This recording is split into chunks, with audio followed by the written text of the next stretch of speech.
할렐루야. 네, 오늘도 수요일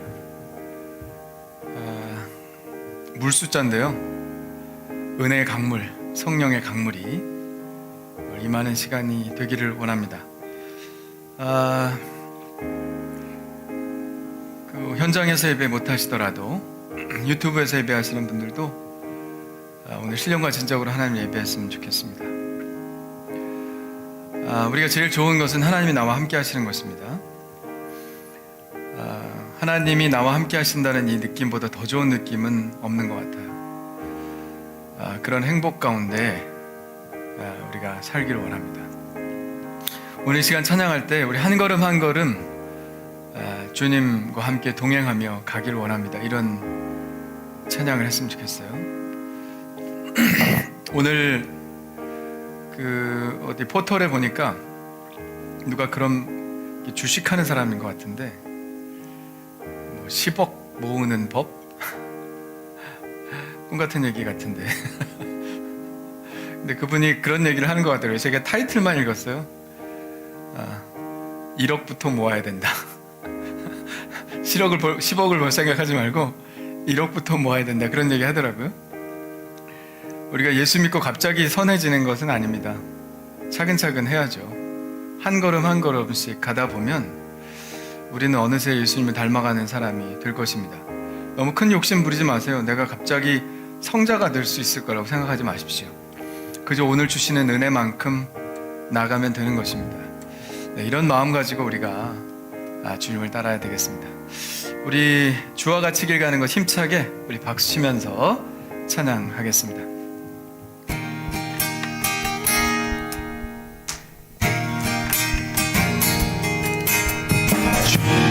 같이 길 가는 것 즐거운 일 아닌가. 우리 주님 걸어가신 발자취를 밟겠네.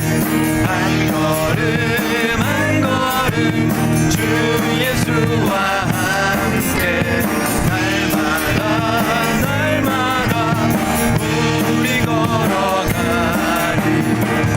이 나이 같은 우리 미련하고 약하나 주의 손에 이끌려 생명길로 가네.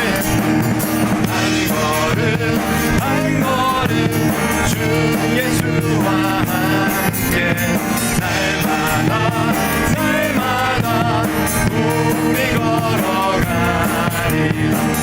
시리는 들판이나 험한 골짜기라도 주가 인도하는 대로 주와 같이 가겠네.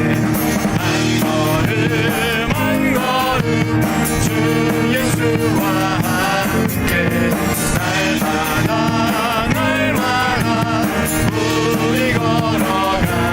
예수님과 같이 우리들도 천국에 올라갈 때까지 주와 같이 걷겠네. 한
기도하겠습니다. 하나님 감사합니다. 한 걸음 한 걸음 주님께서 우리에게 다가오셨고,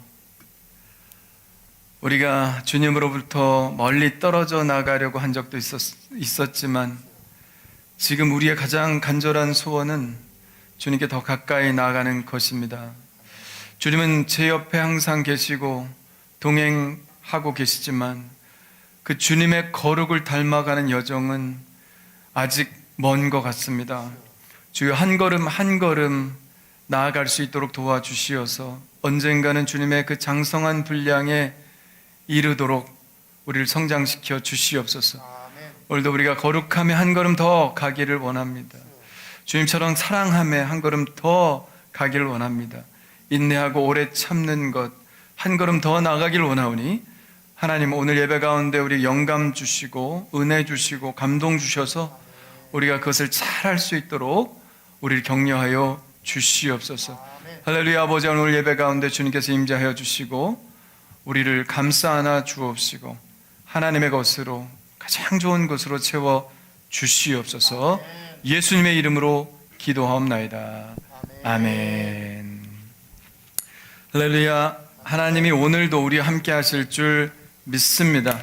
우리가 하는 것은 오직 하나님을 바라보고 열심히 찬양하고 부르짖어 기도하고 하나님의 말씀 듣는 것입니다. 그 가운데 하나님께서 우리 가운데 역사하실 줄 믿습니다. 우리가 특별한 것 한다고 하나님께서 우리에게 찾아오시는 건 아닙니다. 우리가 정말 열심히 예배하고 하나님 간절히 사모하면 하나님께서 그런 것들을 통해서 우리에게 은혜를 주실 줄 믿습니다. 할렐루야. 우리 다 같이 일어나셔서 다윗처럼 힘차게 정말 아무 것에도 구애받지 않고 성령의 은혜를 따라 우리 찬양하는 시간 되었으면 좋겠습니다. 우리 찬양합시다.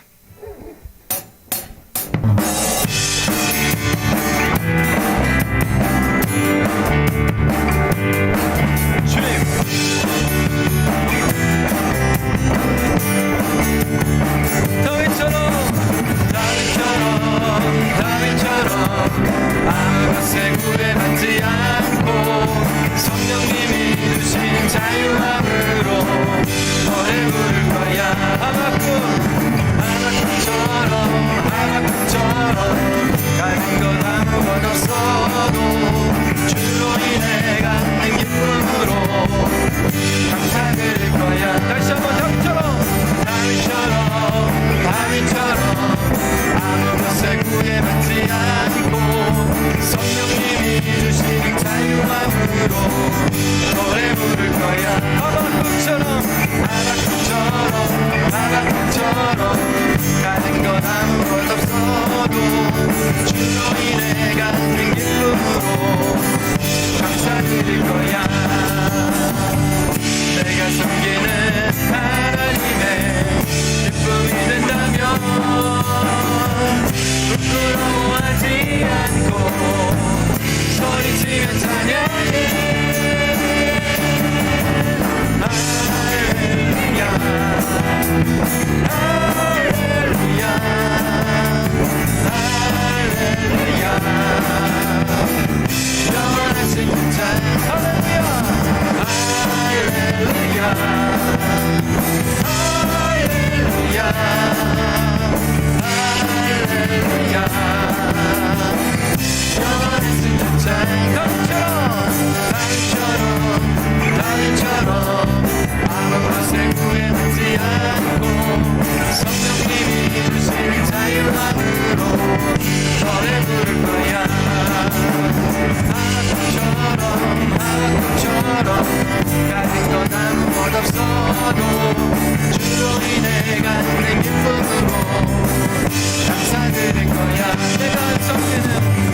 내가 섬기는 하나님의 기쁨이 된다면 부끄러워하지 않고 소리치며 찬양해. 할렐루야, 할렐루야, 할렐루야. 영원하신 그 찬.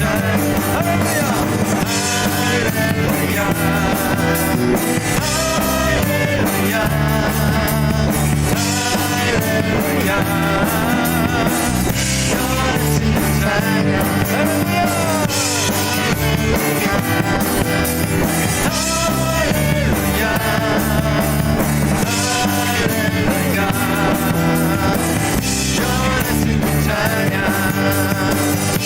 주님처럼 주님께서 주신 기쁨으로 찬양하고 있습니까? 다윗처럼 찬양하고 있어요?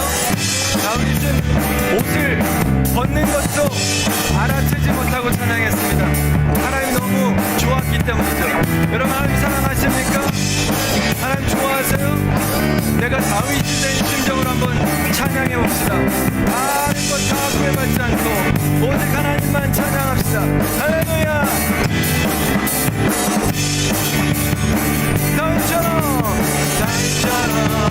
다윗처럼 아무것을 구애받지 않고 성령님이 주신 자유함으로 노래 부를 거야. 하박국처럼 가진 건 아무것 없어도 주로 인해 갖는 기쁨으로 감사드릴 거야. 내가 섬기는 하나님의 기쁨이 된다면 부끄러워하지 않고 소리치며 찬양해. 할렐루야 할렐루야 할렐루야 영원히 찬양. 할렐루야 할렐루야 할렐루야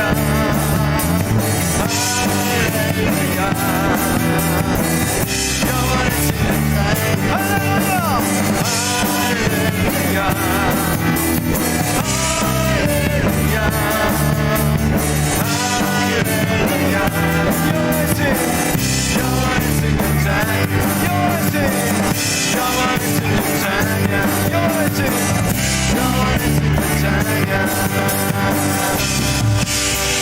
할렐루야 일어나라 주의 백성 빛을 발하라. 주가 너의 영광으로 임하시리라. 일어나라 주의 백성 빛을 발하라. 주가 너의 영광으로 임하시리라. 일어나라 주의 백성 빛을 발하라. 주가 너의 영광으로 임하시리라. 온 세상이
바라십시오. 빛을 바라십시오. 어둠 가운데 있지 말고 빛으로 나와 주님의 영광을 삽시다. 할렐루야. 우리 다시 한번 우리 하나님께 영광의 박수 올립시다. 할렐루야. 네, 자리에 앉으셔도 좋습니다. 요즘 우리 에베소서 묵상하고 있잖아요, 그죠? 뭐라고 말씀하십니까? 잠자는 자여 깨어 일어나. 할렐루야. 네. 죽은 자 가운데서 일어나라. 그리스도께서 내게 빛을 비추이신다. 어둠 가운데 있던 일을 버리고 빛 가운데 나아가 주님의 영광을 사는 것이 우리의 삶일 줄 믿습니다. 우리의 탐욕을 위해서 사는 것이 행복할 거라고 생각하지만 그렇지 않습니다. 탐욕의 끝은 영적으로 사망이요 육적으로도 고통과 고난입니다. 기쁨과 소망은 오로지 주님께서 우리에게 주실 줄 믿습니다. 지금은 좀 고난이 있고 어려움이 있다 할지라도 그것이 소망의 길이면 우리가 갈 가치가 있죠. 하나님께서 반드시 우리에게 영원한 기쁨, 영원한 축복, 한시적인 것이 아니라 영원한 축복을 우리에게 주실 줄 믿습니다. 너희가 받는 고난은 잠시 잠깐의 고난이다. 영원한 축복에 비하면 아무것도 아니다 말씀하셨습니다. 하나님 함께 계신 힘으로 잘 이겨나갑시다. 할렐루야. 뚫고 나가고 이겨나가고 승리해 나갑시다. 하나님께서 우리에게 승리의 날, 기쁨의 날을 주실 줄 믿습니다. 우리 오늘 이 찬양하고요, 여러분의 아픈 마음 혹은 괴로운 심정들, 풀리지 않는 문제들 하나님께 아뢰며 우리 함께 기도하는 시간 갖겠습니다. 솔직하게 하나님께 터놓고 기도함으로 위로받으시기를 바랍니다. 성령님께서 우리의 마음을 받아주시고 위로해 주실 줄 믿습니다. 할렐루야. 주님은 내 마음에 아픔 알아주시니 지난 밤 눈물 지워주시고 아침에 돋아난 여린 불들과 같이 내 마음을 새롭게 하네. 흐르는 시간에 보인 주의 영광은 내 삶을 밝게 비춰주시니 온 땅과 모든 산보다 전에 계셨던 주님 창조주 주를 찬양하네. 주님은 거친 바다 위 나의 영혼 두 손으로 굳게 잡아주시네. 주님께 맡긴 인생의 여정 속에 아픈 만큼 기쁨의 날 주시네.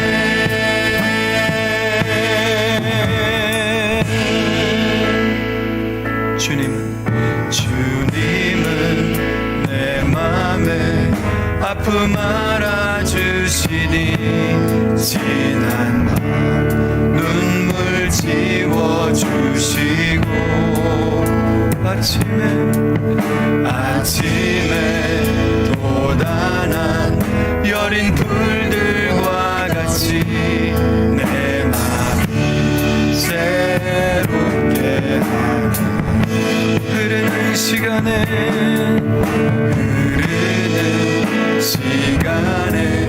보인 주의 영광은 내 삶 밝게 비춰주시니 온 땅과 모든 산보다 전에 계셨던 주님 창조주 주를 찬양하리. 주님은 거친 바다 위 나의 영혼 두 손으로 굳게 잡아주시네. 주님께 맡긴 인생의 여정 속에 아픈 만큼 기쁨의 날 주시네. 주님은 거친 바다 위 나의 영혼 두 손으로 굳게 잡아주시네. 주님께 맡긴 인생의 여정 속에 아픈 만큼 기쁨의 날 주시네. 주님은 거친 바다 위 나의 영혼 두 손으로 굳게 잡아주시네. 주님께 맡긴 인생의 여정 속에 아픈 만큼 기쁨의 날 주시네. 주님은 거친 바다 위 나의 영혼 두 손으로 굳게 잡아주시네. 주님께 맡긴 인생의 여정 속에 아픈 만큼 기쁨의 날 주님은 거친 바다 위 나의 영혼 두 손으로 굳게 잡아주시네. 주님께 맡긴 인생의 여정 속에 아픈 만큼 기쁨의 날 주님 잡아주시고 기도합니다. 주여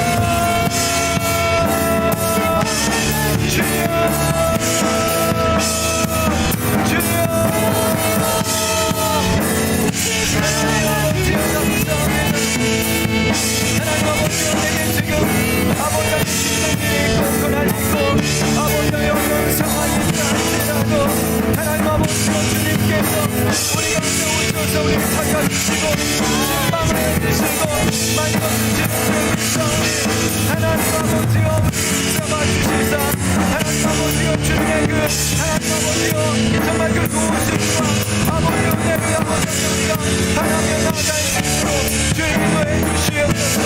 하나님의 힘으로 견디지 않게 도와주옵시고 오직 하나님께서 주시는 그 능력과 힘으로 감당할 수 있도록 하나님 인도해 주시옵소서.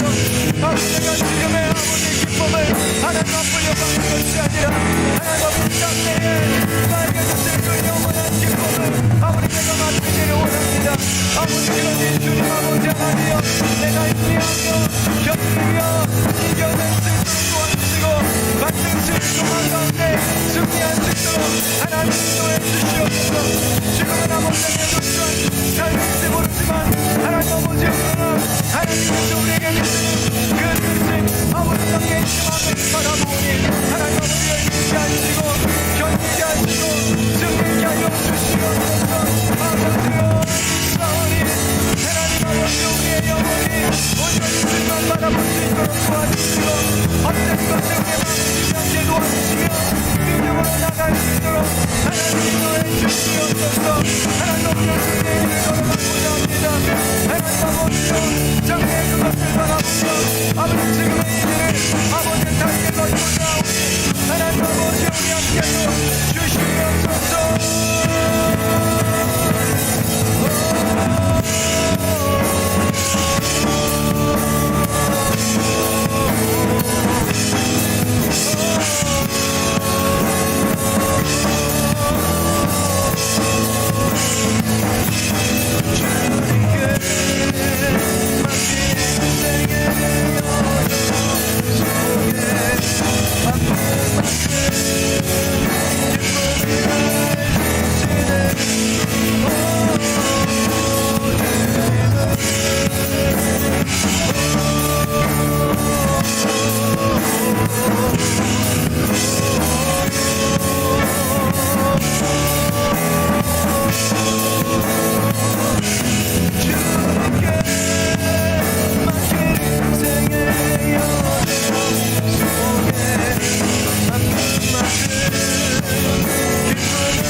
손으로 굳게 잡아주시네. 주님께 맡긴 인생의 여정 속에 아픈 만큼 기쁨의 날 주시네. 하나님 감사합니다. 주님 우리의 아픔도 아시고 슬픔도 아시고 고통과 고난도 아시는 줄 믿습니다. 주님이 아시기에 우리가 이 길을 걸어갑니다. 아무도 몰라준다면 힘들 것이지만 주님이 알아주시기에 우리가 이 길을 걸어갑니다. 때때로 앞을 보아도 주님이 안 계시고 뒤를 보아도 찾을 수 없고 옆으로 가나 만날 수 없는 주님. 그러나 우리가 확실한 것은 주님께서 내 삶을 보고 계신다는 것입니다. 그러니 아버지 하나님 우리의 이 어려움과 고난 이겨내게 하여 주시고 승리의 깃발 그리로 점점 더 가까이 나아갈 수 있도록 도와주옵소서. 그 훗날에 우리의 과거의 모습을 볼 때 참 대견했다라고 우리가 고백할 수 있도록 도와주시고, 하나님의 은혜가 아니었다면 할 수 없었습니다 고백하는 그런 인생 될 수 있도록 주여 인도하여 주옵소서. 예기치 않은 일이 우리 가운데 일어나고 그것 때문에 눈물 짓던 일들이 있지만, 그러나 주님께서 우리에게 힘 주시고 능력 주실 줄 믿습니다. 아버지 하나님이 이겨나갈 수 있도록 힘 주실 줄 믿습니다. 주님이 그 승리의 고지에서 저희를 기다리고 계실 줄 믿사오니, 한 조각 심장만 남더라도 그 심장을 부여 안고 그리로 향하여 나아갈 수 있도록 인도하여 주시옵소서. 할렐루야. 오늘도 하나님께서 우리의 마음을 지키실 줄 믿습니다. 헛된 마음이나 죄악의 마음으로 빠져들지 않도록 우리의 마음을 꼭 붙잡아 주셔서 주님과 함께 승리를 함께 만들어 나갈 수 있도록 인도해 주시옵소서. 우리가 간구하고 기도한 모든 것들이 하나님의 뜻 안에서 이루어질 줄 믿사오니 하나님 역사하여 주시옵소서. 감사하며 예수님의 이름으로 기도하옵나이다. 아멘. 할렐루야. 우리 하나님께 영광의 박수 돌립시다. 할렐루야.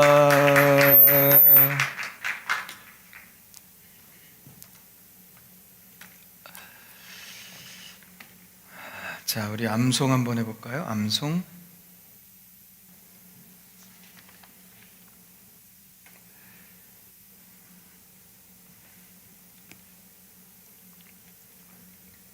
자, 읽어봅시다. 시작. 두려워하지 말라. 내가 너와 함께 함이라. 놀라지 말라. 나는 내 하나님이 됨이라. 내가 너를 굳세게 하리라. 참으로 너를 도와주리라. 참으로 나의 의로운 오른손으로 너를 붙들리라. 이사야 41장 10절 말씀. 아멘. 이거 리벌브 좀 빼주셔야 될 것 같은데. 다시 한번 시작. 두려워하지 말라. 내가 너와 함께 함이라. 놀라지 말라. 나는 내 하나님이 됨이라. 내가 너를 굳세게 하리라. 참으로 너를 도와주리라. 참으로 나의 의로운 오른손으로 너를 붙들리라. 이사야 41장 10절 말씀. 아멘. 처음엔 두려워하지 말라. 그 다음에 뭐요? 놀라지 말라. 네. 그리고 내가 너를 굳세게 하리라. 그리고 참으로 참으로 두 번 하면 끝납니다. 처음엔 두려워하지, 놀라지, 내가 너를, 참으로 참으로. 네, 기억하시고 한 번 더 시작. 두려워하지 말라. 내가 너와 함께 함이라. 놀라지 말라. 나는 내 하나님이 됨이라. 내가 너를 굳세게 하리라. 참으로 너를 도와주리라. 참으로 너의 의로운 오른손으로 너를 붙들리라. 이사야 41장 10절 말씀. 아멘.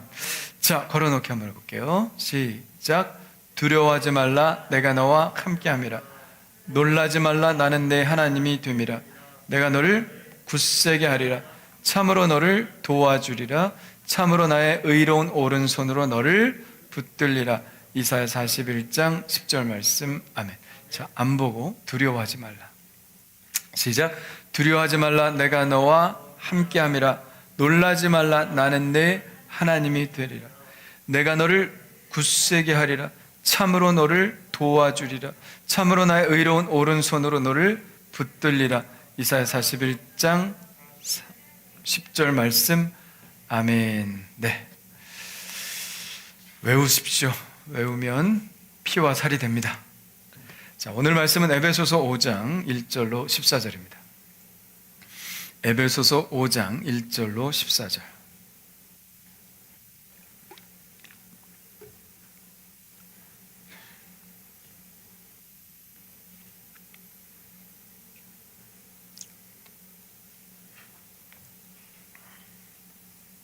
자, 함께 읽어볼까요? 시작. 그러므로 사랑을 받는 자녀같이 너희는 하나님을 본받는 자가 되고 그리스도께서 너희를 사랑하신 것 같이 너희도 사랑 가운데서 행하라. 그는 우리를 위하여 자신을 버리사 향기로운 제물과 희생 제물로 하나님께 드리셨느니라. 음행과 온갖 더러운 것과 탐욕은 너희 중에서 그 이름조차도 부르지 말라. 이는 성도에게 마땅한 바니라. 누추함과 어리석은 말이나 희롱의 말이 마땅치 아니하니 오히려 감사하는 말을 하라.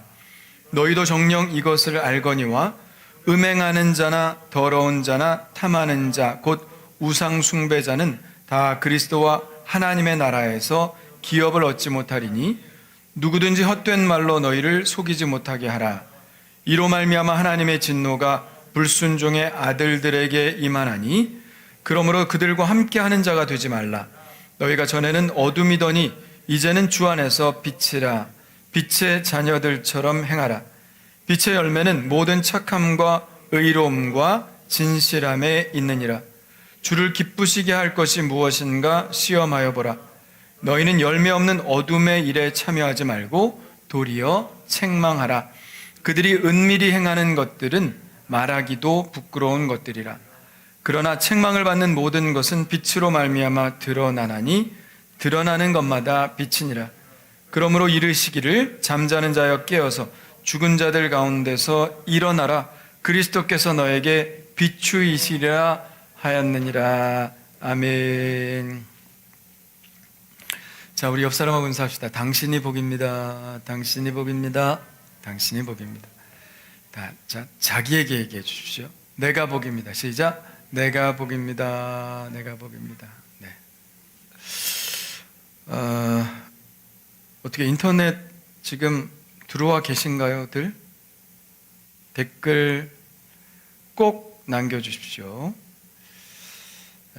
어떤 분들이 예배하고 있는지 매우 궁금합니다.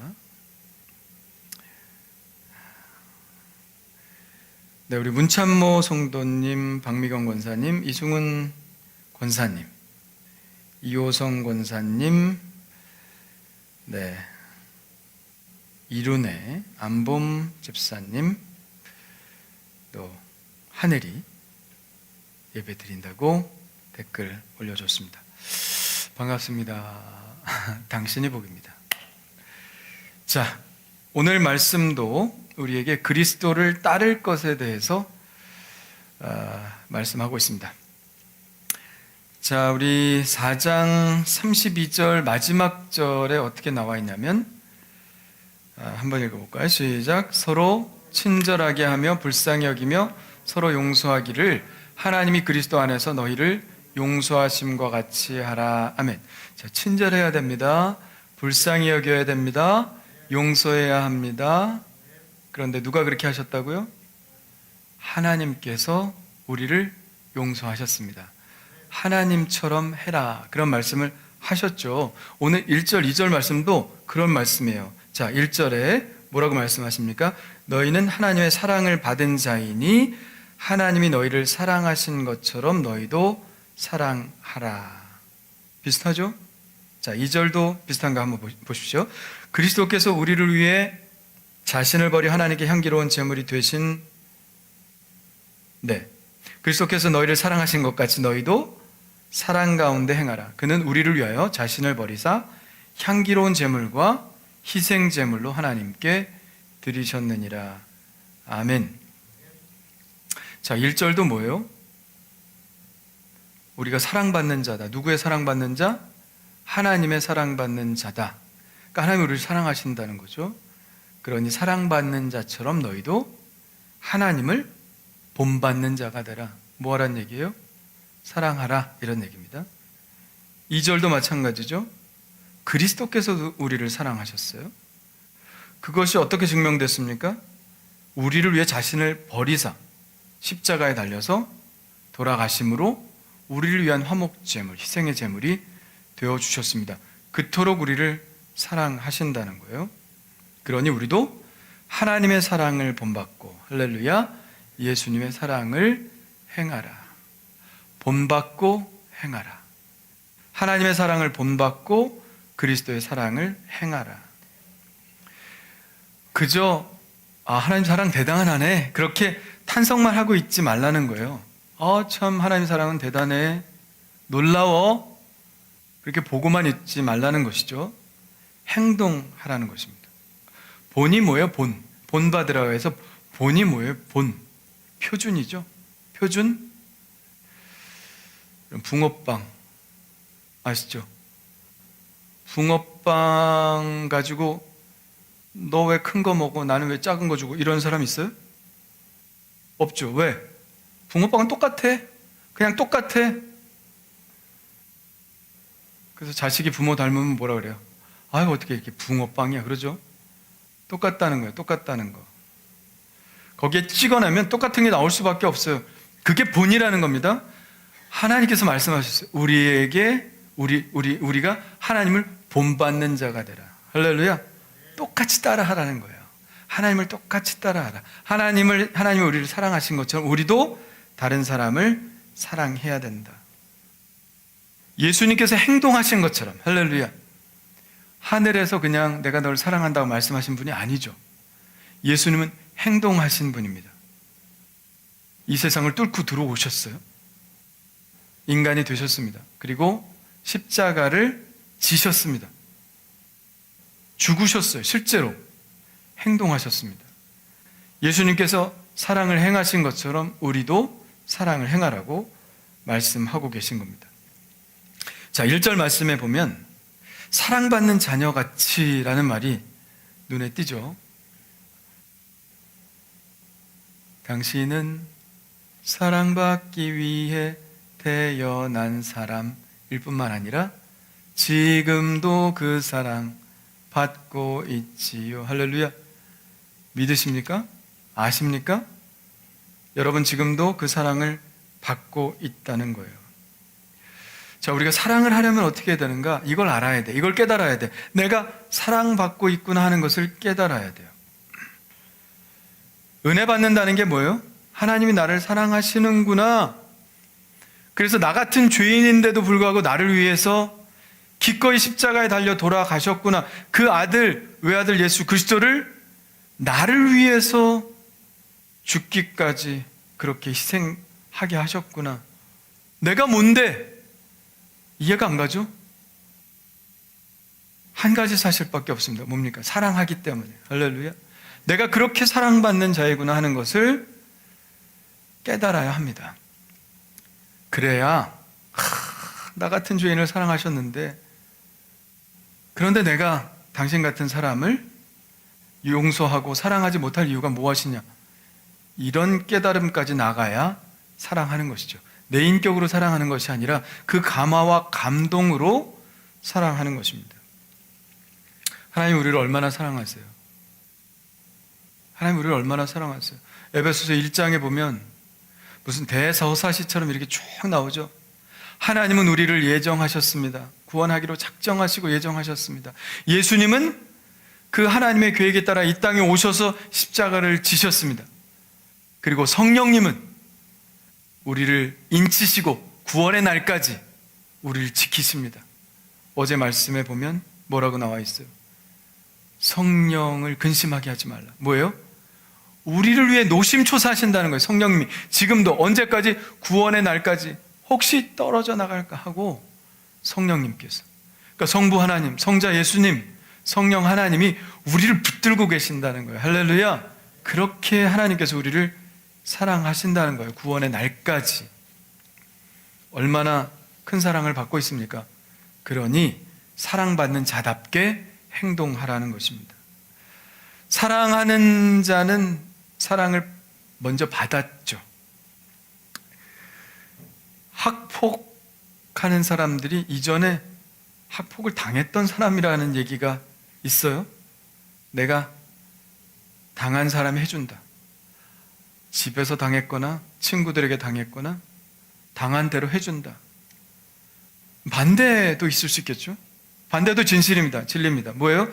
사랑받은 자는 사랑하게 돼 있습니다. 왜? 내가 받은 만큼 나도 저 사람을 해야 되겠구나 하는 생각이 드는 것이죠. 근데 이러면 안 돼요. 맨날 사랑만 받아가지고 사랑을 줄 모르는 사람이 되면 안 됩니다. 할렐루야. 내가 받은 사랑만큼 줄 수 있는 사람이 되어야 되죠. 그래서 사랑받은 자처럼, 사랑받고 큰 자처럼, 무지하게 사랑을 받은 자처럼 너희도 그 사랑을 남에게 줘라, 이렇게 말씀하시는 것입니다. 자, 그렇게 하나님을 본받고 예수님을 따라 사랑으로 행하라 하는 말씀을 주시고요. 3절부터 14절까지는 조금 다른 이야기죠. 옛생활과 새로운 삶을 보여주고 있습니다. 자, 이 구절에서 딱 중간에 있는 말씀이 있어요. 8절 말씀이 이 말씀의 주제와 같은 말씀입니다. 한번 읽어볼까요? 시작. 너희가 전에는 어둠이더니 이제는 주 안에서 빛이라, 빛의 자녀들처럼 행하라. 아멘. 그 전에 어둠이었던 얘기를 3절부터 7절까지 하는 거예요.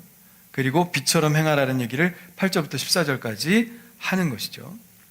자, 옛날에 우리가 어둠 가운데 있었는데 우리가 그런 삶을 청산하고 떠나야 됩니다.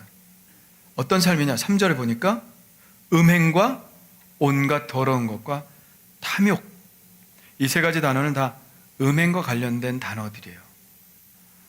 이것은 우리 그리스도인들이 철저하게 피해야 할 것들입니다. 아니, 피해야 하는 것보다도 여기 뭐라 그랬어요? 그 이름조차도 부르지 말라.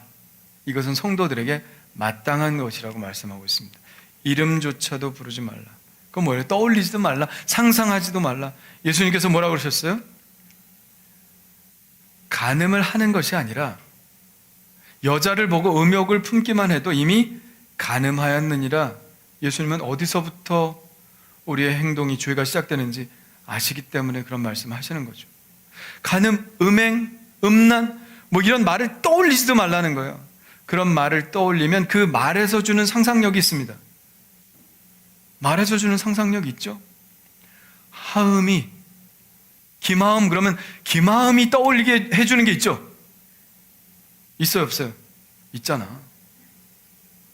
뭔지 몰라. 하여튼 여러분 각자의 마음속에 달리 떠오르겠죠. 기마음이 떠오르게 하는 게 있을 거예요. 마찬가지입니다. 단어가 주는 영향력이 있어요. 음행, 음란, 간음, 뭐 이런 것들이 떠오르게 하는 상상력이 있습니다. 그런 것에 자꾸 머물러 있다 보면 하고 싶어지고 실행하게 되죠. 그러니까 이게 죄의 경로거든요. 그래서 우리 주변을 깨끗하고 거룩하게 해놓는 게 굉장히 중요합니다. 그런 친구들, 그런 생각들, 그런 마음들, 뭐 그런 것들이 우리 주변에 있으면 우리는 그것을 통해서 마귀가 틈을 타는 거죠. 그것을 통해서 확장시키고 그것을 통해서 결국 죄를 짓게 만드는 거니까 아예 생각도 하지 마라. 아니, 그 이름조차도 부르지 말라. 할렐루야. 여러분, 성도에게 마땅한 행동 하시기를 바랍니다. 또 무슨 말을 하고 있냐면 4절에 보니까 말에 대한 말씀을 또 하세요. 우리 어제 말씀에도 보면 말에 대한 말씀이 2번씩이나 나왔어요. 굉장히 강조했는데 오늘도 말에 대한 말씀이 나오네요. 자, 그러니까 말이 경건하고 굉장히 밀접한 관계가 있는 거예요. 경건의 삶은 이 말하고 너무나 밀접한 관계가 있는 거예요. 말을 조심 안 하면 경건할 수가 없다는 거죠. 자, 야고보서 1장 26절 한번 같이 읽어볼까요? 야고보서 1장 26절 시작. 누구든지 스스로 경건하다 생각하며 자기 혀를 재갈 물리지 아니하고 자기 마음을 속이면 이 사람의 경건은 헛것이라. 아멘. 아무리 기도하고 금식하고 막 경건한 삶을 살려고 막 예배하고 막 이래도요, 말 한번 잘못 놀리면 다 까먹는다. 말로 다 까먹는다. 그래서 경건하고자 하는 사람들은 침묵하는 훈련을 참 많이 합니다. 특별히 우리 사순절 기간은 침묵하는 기간이에요. 말을 좀 조심하고 안 하는. 왜? 뭐 금식하면 뭐예요? 성경 보면 뭐예요? 예배 잘 드리면 뭐예요? 말로 다 까먹는 걸. 그러니까 경건이라고 하는 것은 말하고 밀접한 관계가 있다. 그래서 우리는 어떤 말을 하지 말아야 됩니까?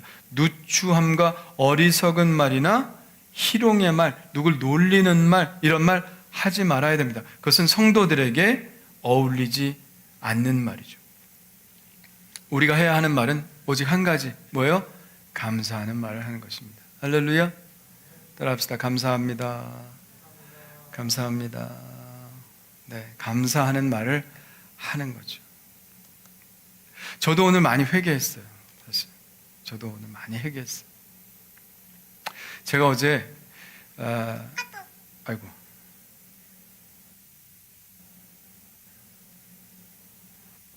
제가 어제 라면이 너무 먹고 싶어가지고 우리 집사람한테 아유 여보 나 라면 먹고 싶어 그랬어요.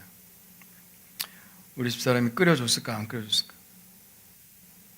끓여줬죠. 라면을 끓여줬어요. 오랜만에 라면을 먹으니까 너무 맛있더라고요. 당신 안 먹어? 그러니까 안 먹는데. 여러분 누가 라면 먹는데 안 먹는다는 건 대단한 거죠? 네. 라면 한 젓가락은 찐사랑이라고 그러잖아요.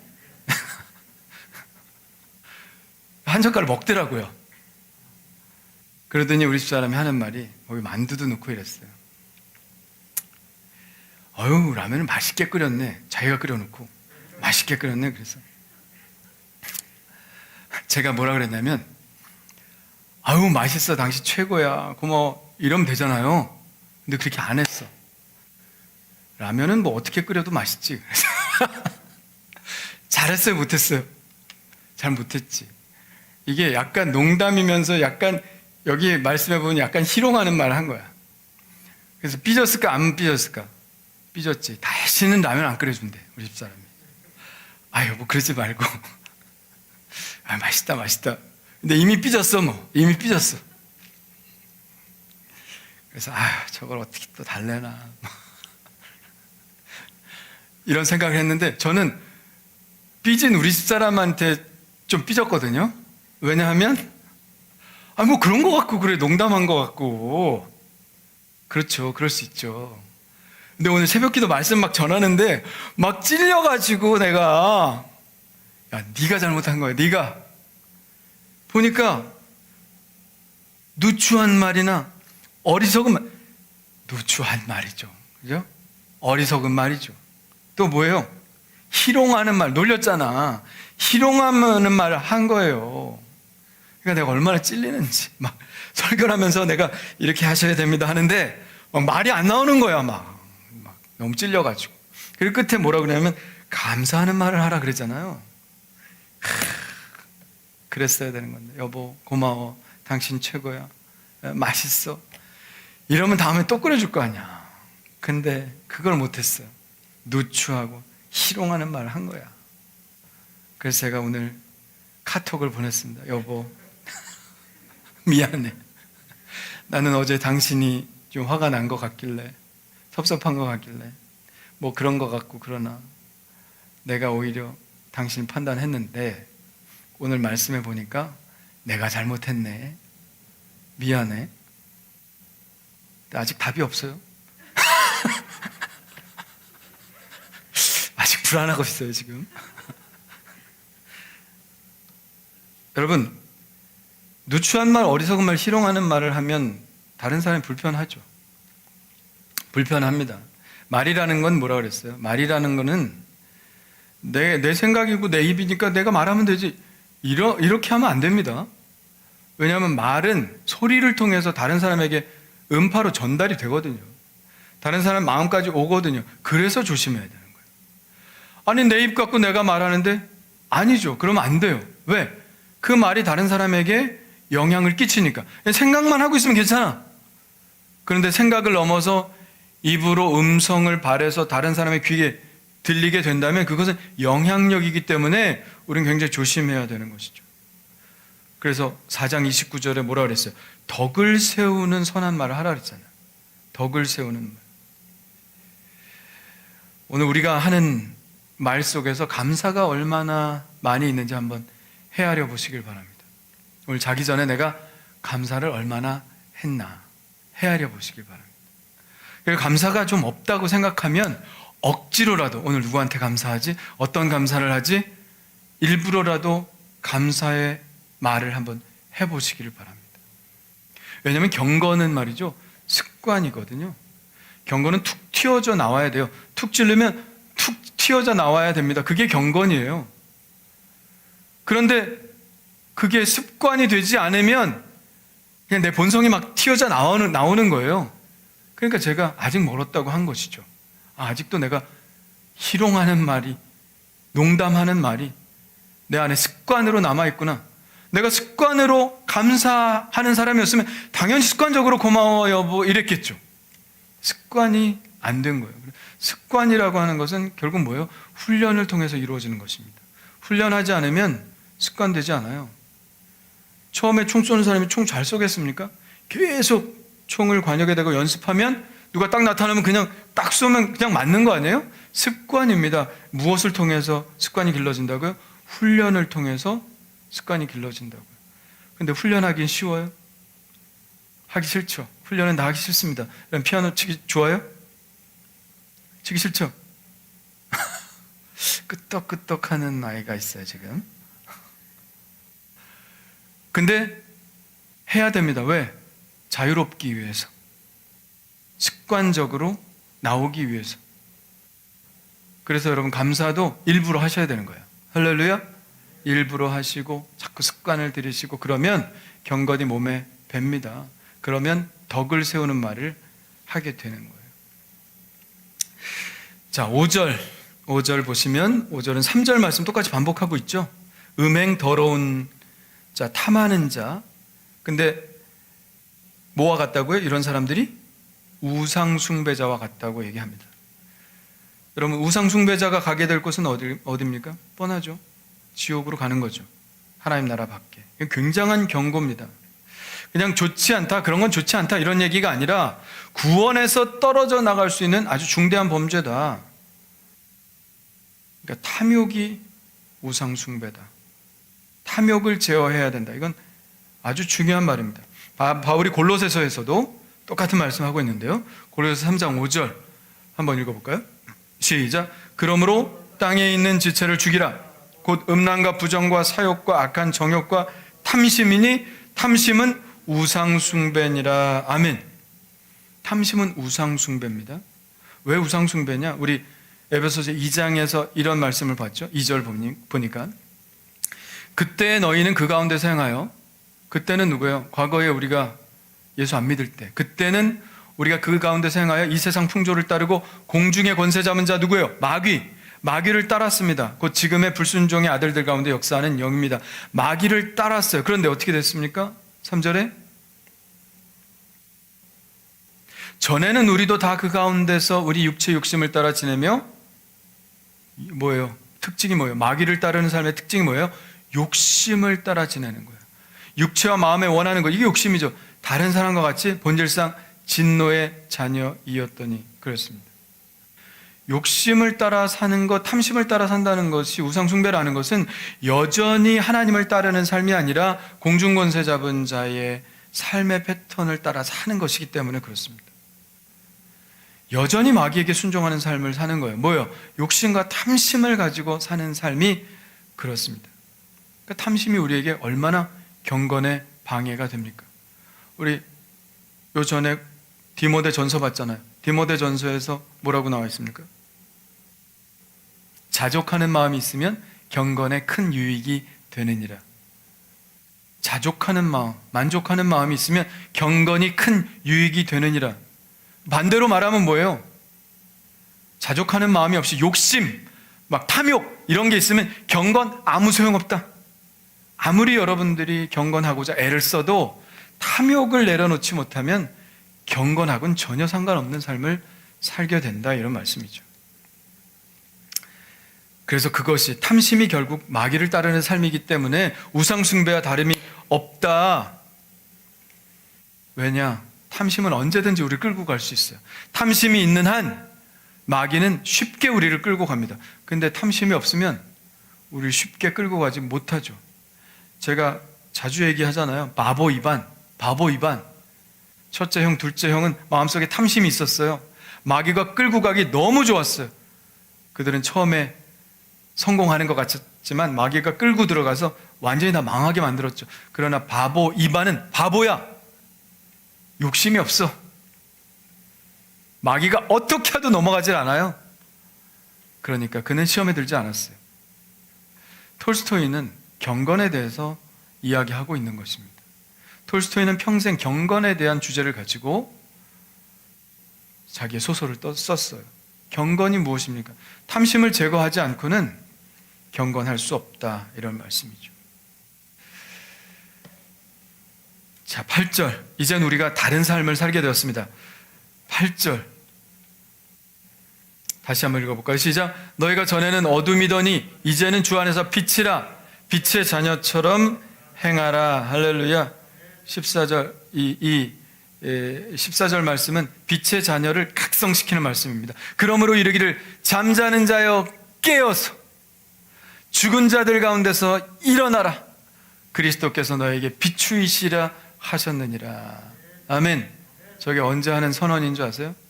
세례받고 딱 일어날 때, 물에 딱 갇혀 있다가 물에 들어갔다가 딱 나올 때 저 선언이 딱 행해지는 겁니다. 세례받고 일어나는 사람들에게 말합니다. 잠자는 자여 깨어서 죽은 자들 가운데서 일어나라. 그리스도께서 너에게 비추시리라 하셨느니라. 할렐루야. 세례받을 때 동쪽을 향해서 세례를 받죠. 동쪽에 해가 쫙 비춰오는 그 일출의 시간에 세례를 받습니다. 부활절 새벽이죠. 부활절 새벽에 보통 세례를 받습니다. 지금은 그렇지 않지만 초대교회는 다 그랬어요. 초대교회는요, 밤새 부활의 새벽을 맞으려고 철야를 했어요. 세례자들에 대한 훈련, 교육, 그것이 밤새에 다 일어났죠. 그리고 새벽에 세례를 받고 그 성도들 사이에 들어가게 되는 거예요. 흰 옷을 다 입고. 우리도 부활절 새벽에 과거에는 다 흰 옷 입었었는데 그렇죠? 그래서 좀 무서웠을 것 같아요. 소복을 입고 새벽에 막. 근데 우리 어렸을 때만 해도 다 하얀 옷 입고 부활절 새벽에 나왔어요. 그런 문화들이 많이 없어져 가는 것 같습니다. 좀 아쉬워요. 네. 굉장히 중요한 거거든요. 그게 뭐예요? 이제는 빛을 발하는 사람이 되었다, 이런 얘기입니다. 어둠의 일을 벗어버리고 이제는 빛의 자녀로 살아가겠다고 세례받으면서 결심을 하게 되는 것이죠. 그래서 빛의 자녀로서 우리는 합당한 삶을 살아야 합니다. 8절 말씀처럼요. 자, 빛의 정체성은 무엇입니까? 어둠을 물러가게 하는데 빛의 정체성이 있어요. 빛이 비쳤는데 어둠이 물러가지 않는다? 그럼 빛이라고 할 수 없죠. 아무리 작은 빛이라도 빛이 있는 곳에 어둠은 없습니다. 그러므로 어둠이 있다는 말은 잘못된 말일 수도 있어요. 어둠은 무입니다. 무. 없는 상태가 어둠이에요. 그러니까 어둠이 있는 게 아니라 결국은 뭐예요? 아무것도 없다는 얘기죠. 빛이 없는 상태가 어둠이죠. 빛의 부재가 결국 어둠입니다. 이 세상이 다 어둠이라면 이 어둠을 쫓아내는 방법은 한 가지밖에 없습니다. 우리 그리스도인들이 빛을 발하는 것입니다. 13절 말씀 보면, 그러나 책망을 받는 모든 것은 빛으로 말미암아 드러나나니. 왜? 부끄러운 것들, 이런 것들이 빛이 가면 다 드러나게 돼 있다. 드러나는 것마다 빛이니라. 이건 뭐예요? 그래도 드러났다는 것은 감사한 것이죠. 드러났다는 것은 이미 빛이 비쳤다는 얘기 아닙니까? 우리 그리스도인의 삶은 뭐예요? 어둠 가운데 가서 그것이 잘못되었다고 책망하는 것입니다. 그렇다고 말로 막 책망한다는 것이 아니라 우리가 가면 자연스럽게 뭔가 밝게 비춰지는, 그래서 그리스도인들이 가는 것을 어둠은 두려워하겠죠. 그러나 여러분들이 그곳에 갈 때 그들은 부끄러움을 느끼게 되고 밝은 빛 가운데로 나오게 되는 거죠. 그렇게 우리가 예수 그리스도의 빛을 이 세상 가운데 비춰나가는 것입니다. 예수님께서 말씀하셨죠. 너희는 세상의 빛이라. 이같이 너희 빛이 사람 앞에 비치게 하여 그들로 너희 착한 행실을 보고 하늘에 계신 너희 아버지께 영광을 돌리게 하라. 부끄럽게 만드는 것이죠. 책망하는 것입니다. 그냥 우리가 가 있음으로 그 자체만으로 부끄러움을 느끼고 책망하게 하는 거예요. 그런 거룩함, 그런 빛이 있어야 됩니다. 오늘 예수님께서 우리에게 너희는 세상의 빛이라 말씀하셨지만 사실 우리는 빛이 아니죠. 빛은 누굽니까? 예수님이 빛이시죠. 우리가 빛을 낼 수 있을지도 모릅니다. 그러나 그것은 철저하게 예수님의 의존된 빛입니다. 우리가 그리스도의 빛을 늘 받지 않고 우리 스스로 빛을 낼 수 없습니다. 여러분 야광별 뭐 이런 거 알아요? 야광 달. 저는 야광 물질이 말이죠. 그게 스스로 빛을 내는 것 줄 알았더니 그게 아니더라고요. 그게 아니라 빛을 머금고 있다가 불이 딱 나가면 그게 빛을 발하는 거더라고요. 그래서 우리 어렸을 때가 아니라 우리 아이들이 어렸을 때 야광별 같은 거 천장에 비춰놓고 그랬는데 그냥 어둠 가운데 있을 땐 빛을 안 내요. 근데 환하게 빛을 많이 비춰놓고 있다가 딱 끄면요 환하게 빛이 들어옵니다. 우리는 야광별과 같은 존재예요. 진짜 빛은 예수 그리스도고, 그래서 중요한 것은 무엇입니까? 우리가 빛을 계속 받아야 한다는 것이죠. 14절에 뭐라고 나와 있어요?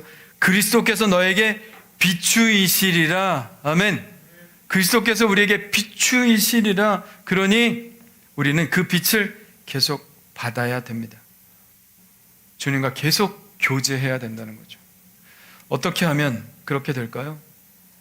우리 교회에서 늘 하던 방식입니다. 뭐예요? 예배 잘 드리는 겁니다. 예배 시간 빠지지 않고 예배 잘 드리는 겁니다. 찬송하고 기도하는 거예요. 때때로 금식하고. 그리고 성령님을 계속 초청하는 것입니다. 성령님 내 삶에 와 주십시오. 그리고 우리가 삶을 살아가다가 모든 판단에 있어서 예수님께 맡기는 거예요. 10절 말씀 뭐라고 그랬어요? 주를 기쁘시게 할 것이 무엇인가 시험하여 보라. 할렐루야. 이거 하면 하나님 기뻐하실까요? 이거 하면 하나님이 싫어하실까요? 늘 물어보라는 거예요. 주를 기쁘시게 할 것이 무엇인가 시험하여 보고 그것을 선택하고 행하라. 예수님이라면 어떻게 하실까? 예수님은 뭘 기뻐하실까? 늘 생각하고 판단하라는 것이죠. 그렇게 예수님을 온몸으로 받아들이는 겁니다. 예배를 통해서 받아들이고, 찬양을 통해 받아들이고, 기도를 통해 받아들이고, 성령님을 초청함으로 받아들이고, 그리고 모든 판단에 있어서 예수님 판단해 주세요 묻고, 그렇게 주님의 판단을 바라는 그 순간순간이 바로 예수님이 나와 함께 하시는 순간입니다. 할렐루야. 그렇게 할 때 예수님이 우리에게 찬란한 빛을 비춰주시면 어둠이 어떻게 우리에게 접근하겠습니까? 어둠이 멀리, 우리가 빛을 바라면 바랄수록 어둠은 더 멀리 사라지겠죠. 그러나 교제가 끊어지고 우리가 예수님으로부터 점점 멀어진다면 어둠은 우리에게 더 가까이 찾아오게 될 것입니다. 그게 유혹이고 그게 시험이죠. 유혹에 들지 않고 시험에 들지 않으려면 여러분들처럼 예배 잘 드리시고 기도하시고 성경 보시고 성령님들 초청하시고 여러분의 삶의 모든 문제를 주님께 맡기셔야 됩니다. 할렐루야. 그럴 때 찬란한 빛이 우리 가운데 함께 할 것이고 사단막이 일절 틈타지 못할 것입니다. 여러분, 전에는 여러분이 어둠이었더니 이제는 빛입니다. 빛을 바라고 사시길 바랍니다. 하나님의 영광을 드러내어 이 세상의 어둠을 밝게 빛내고 그 어둠을 끝내는 분들 되시기를 예수 그리스도의 이름으로 간절히 축원합니다. 우리 기도하겠습니다. 할렐루야. 하나님 아버지여 감사합니다. 빛 되신 주님께서 우리 안에 오셔서 우리 어둠을 물리치시고 밝은 빛을 주신 것을 감사합니다. 이전에는 어둠이었지만 이제는 빛의 자녀가 되었습니다. 그러나 내가 지속적으로 주님의 빛을 받고 있는지, 그 빛을 받아 세상을 조금이라도 밝히고 있는지, 아니면 빛이 너무 희미해서 어둠 가운데 그냥 묻혀버리고 많은 존재가 되었는지, 오 주여, 부끄러울 뿐입니다. 저는 능력이 없습니다. 저는 빛도 아니고요. 오직 예수님께 빛을 받을 뿐입니다. 하나님, 주님의 빛이 제 안에서 희미해지지 않도록 하여 주옵소서. 늘 예수님을 생각하고 예수님과 동행하며 주님을 우리의 삶에, 저희 삶에 초청할 수 있도록 인도하여 주옵소서. 그래서 조금이라도 빛을 발하여 이 세상의 어둠을 조금이라도 부끄럽게 하고 책망하고 밝게 비출 수 있는 저희들의 삶이 될 수 있도록 축복해 주시옵소서. 이제는 우리 주 예수 그리스도의 은혜와 하나님 아버지의 그 크신 사랑하심과 성령님의 감화 감동 역사하심이 오늘 말씀을 듣고 빛으로 살아가기를 원하는 하늘교회 모든 성도들의 삶에 지금부터 영원토록 함께하여 주실 것을 간절히 축원하옵나이다. 아멘.